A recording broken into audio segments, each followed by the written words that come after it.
This is Optimal Work Daily, episode 1100, My Very Best Career Move, by Lisa Whitley with WomenWhoMoney.com. And I'm Dan, your host, and welcome to this edition of Optimal Work Daily, where I read to you every single day to help you take that next step in your business or entrepreneurial life. And I'm going to keep this intro nice and short for you today, so let's get to it as we optimize your life. My Very Best Career Move, by Lisa Whitley with WomenWhoMoney.com. Because it was a village called Zombe and it was in Zimbabwe, I had arrived, alphabetically speaking, at the end of the world, and it was the best career decision I had ever made. In 1991, I was hired by the San Francisco branch office of a major Wall Street firm, since defunct, while I was completing my MBA in finance in the evenings. Working with government bond salesmen, they were all men, my stated job was administrative support. My real job was to watch and listen and learn. A couple of years later, degree in hand, I was promoted to an analyst position at their New York headquarters, and so I was on my way. Wall Street in the early to mid-90s was on the heels of the previous decade's introduction of Gordon Gekko and leveraged buyouts to the public discourse, and just before the glamorous rise and fall of dot-coms. Wall Streeters were not regarded as the good guys. But then, as now, there was some amount of public fascination with the prominent personalities. And the money, of course. Much less of it then than now, but still. So you can imagine that when I pulled up stakes after 4 years in Manhattan and joined the Peace Corps, there were questions. What was I thinking? It was the best career decision that I had ever made. I did not actively dislike my investment bank career, but I didn't have any particular affection for it either. I enjoyed the salary, obviously, but it wasn't enough to compensate for that familiar to many Sunday night ennui, or even dread when you realize that you're on the cusp of yet another work week. So why Peace Corps? I knew that I wanted to travel, not just for vacation, but to live overseas for an extended period.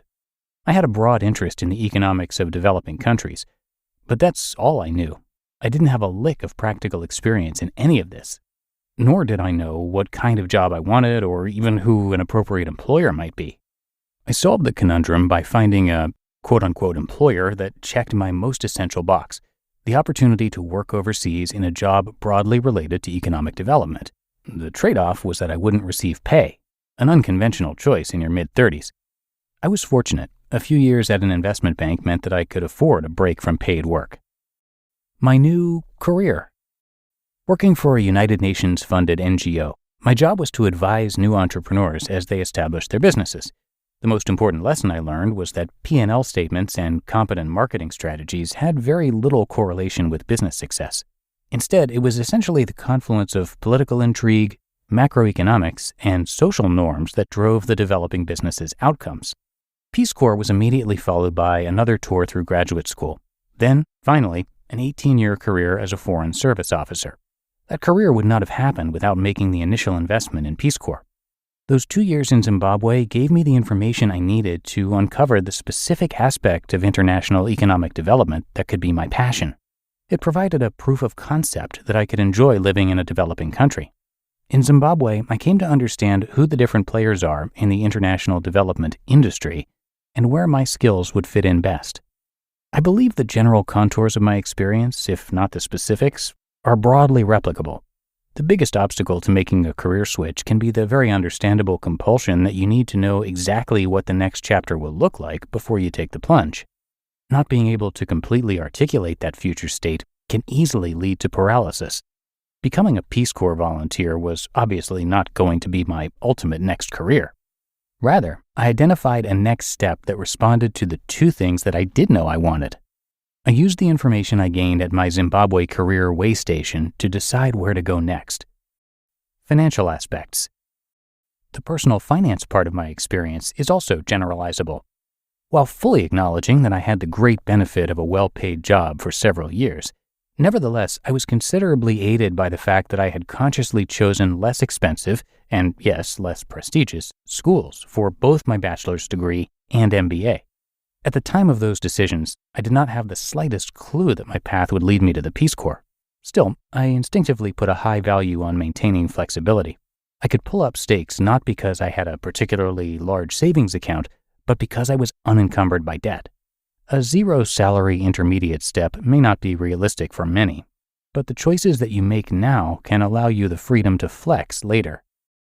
Final thoughts. I said that joining the Peace Corps was my best career decision, but in retrospect, perhaps it was the collection of micro-decisions in the preceding years that were the best decision. Those are what provided the financial and emotional ballast to take that tremendous leap of faith. You just listened to the post titled, "My Very Best Career Move" by Lisa Whitley with WomenWhoMoney.com. Your business was humming. Was. Now, teams are buried in manual work, taking forever to close the books. Consider three numbers: 36,000, 25, 1. 36,000. That's the number of businesses which have upgraded to NetSuite by Oracle. NetSuite is the #1 cloud financial system, streamlining accounting, financial management, inventory, HR, and more. 25. NetSuite turns 25 this year. That's 25 years of helping businesses do more with less. 1. Because your business is one of a kind, so you get a customized solution for all of your KPIs in one efficient system with one source of truth. NetSuite is giving you the power of having all your information in one place, helping you to make better, more driven decisions as a business owner. Right now, download NetSuite's popular KPI checklist, designed to give you consistently excellent performance, absolutely free at netsuite.com/startup. That's netsuite.com/startup to get your own KPI checklist. netsuite.com/startup. Labor strikes. Climate change. Your failing office printer. What do they all have in common? Come on, it's all about the money. Economics is everywhere and everything, fueling our lives. If you're a fan of OWD and are curious to learn something new and exciting about economics every week, check out the Planet Money podcast from NPR. Planet Money is a different kind of world where the complex economy actually makes sense. Credit scores may sound complex, but Planet Money can give you simple tips so that you can make better financial decisions. A famous baseball player isn't just good at baseball, he also shows us how to be a better investor. The topics are virtually endless, and you'll get answers to questions like, will AI take over our jobs? Or is fancy vodka just fancy marketing? The Planet Money team lives to tell a good story in around 30 minutes. Tune in to Planet Money every week for entertaining stories and insights about how money shapes our world. Listen now to Planet Money from NPR, wherever you get your podcasts. And a big thank you to Lisa, who is a team writer over at Women Who Money. And I also, of course, want to give our appreciation to Amy and Vicki, who co-founded the site, Women Who Money. And it is a website that provides helpful information on personal finance, career, and entrepreneurial topics so that you can confidently manage your money, grow your net worth, improve your overall financial health, and eventually achieve financial independence. To check out more of their content, you can visit them online at WomenWhoMoney.com, where you will find, among other things, some great articles, as well as directories, recommendations, a glossary, and more. So again, you can find all of that over at WomenWhoMoney.com. But I think my work here is done. That's another edition of Optimal Work Daily in the books. I hope you have a great rest of your day, and I will see you back here again tomorrow, where your optimal life awaits.